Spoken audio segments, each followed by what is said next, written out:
Outra coisa que a gente tem que lembrar, o deputado estadual, ele tá ali para fiscalizar, porque tem gente que não sabe para que serve uma Assembleia Legislativa, né? Como funciona o poder legislativo? Em termos gerais, quais são as funções de cada um dos três poderes? Vamos entender um pouco sobre o funcionamento do legislativo. Como já mencionamos, o poder legislativo é constituído por senadores, deputados federais, deputados estaduais e vereadores. De modo geral, eles são responsáveis pela elaboração de leis e pela fiscalização dos atos do Poder Executivo, ou seja, o Senado Federal e a Assembleia e o Congresso, eles vão fiscalizar os atos do Poder Executivo e elaborar leis que beneficiem a população. E assim, as Assembleias Legislativas Estaduais, as Câmaras de Vereadores. É complicado, é uma bola de neve. Graças a Deus chegou o WhatsApp e as pessoas têm que entender.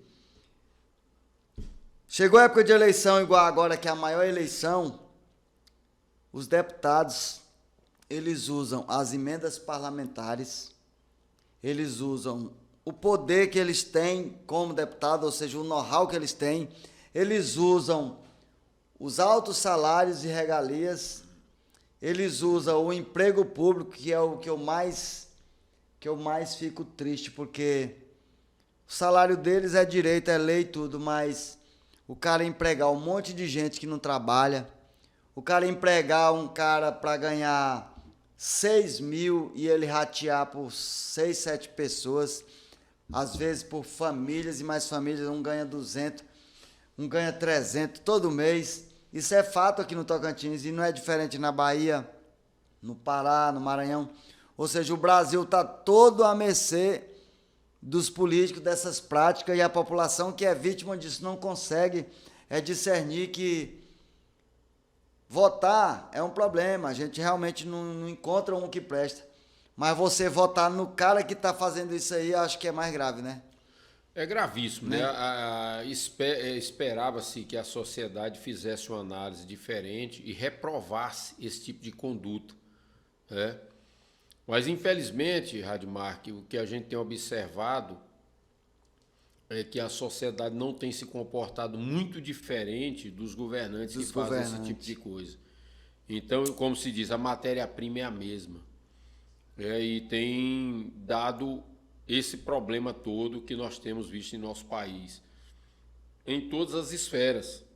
Não é uma coisa de você falar, é só na esfera federal que acontece, não. Até no município mais tímido é possível notar esse tipo de prática.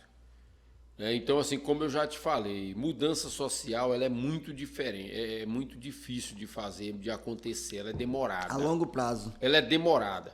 Então, assim, a gente vê que nós já estamos aí, eu já estou acima dos 50, né? Você não chegou ainda, 52. Mas está perto. 52, então já está acima dos 50. Então, assim, a gente tem visto as mudanças, Radmar, mas muito lento. Lenta, morosa. Muito lento, né? E remete, assim, que vai chegar a hora da gente não estar mais aqui e poucas mudanças, né? Poucas mudanças. Então, é lamentável isso, né? A gente sabe que precisa passar por condutas. As grandes nações que tiveram grandes mudanças, elas preocuparam com a educação do seu povo. E a educação com liberdade. Sim. Né? Porque a educação existe no Brasil, mas com a interferência política, ideológica, muito grande. Prática nojenta. Práticas perversas, né? Nos pleitos eleitorais, o uso da estrutura pública, a obrigatoriedade de servidores públicos estarem acompanhando candidatos X ou Y. Sim. E isso precisa ser banido. A educação, ela é algo fascinante, é um ministério, é um sacerdócio, e ela precisa se dar com autonomia. O educador não pode estar vinculado a político A, político B, e nem tampouco estar subordinado aos seus mandos, né? Então, a gente espera que chegue esse momento em que o pleito eleitoral venha acontecer com autonomia, que essas áreas essenciais estejam livres, que os educadores tenham a liberdade de estar passando a sua orientação educacional e respeitando assim as demandas assim que são mais peculiares, são mais íntimas, mais familiares, né? E não estarem subordinados a mandos de políticos, né? A gente espera ver isso, né? Não sei se será possível. Gente, é bem resumido o bate-papo, mas é assim, é bem sério, é bem complicado, é bem mais sério do que a gente fala aqui. A gente faz um resumo, mas o Tocantins, igual nós vimos aí,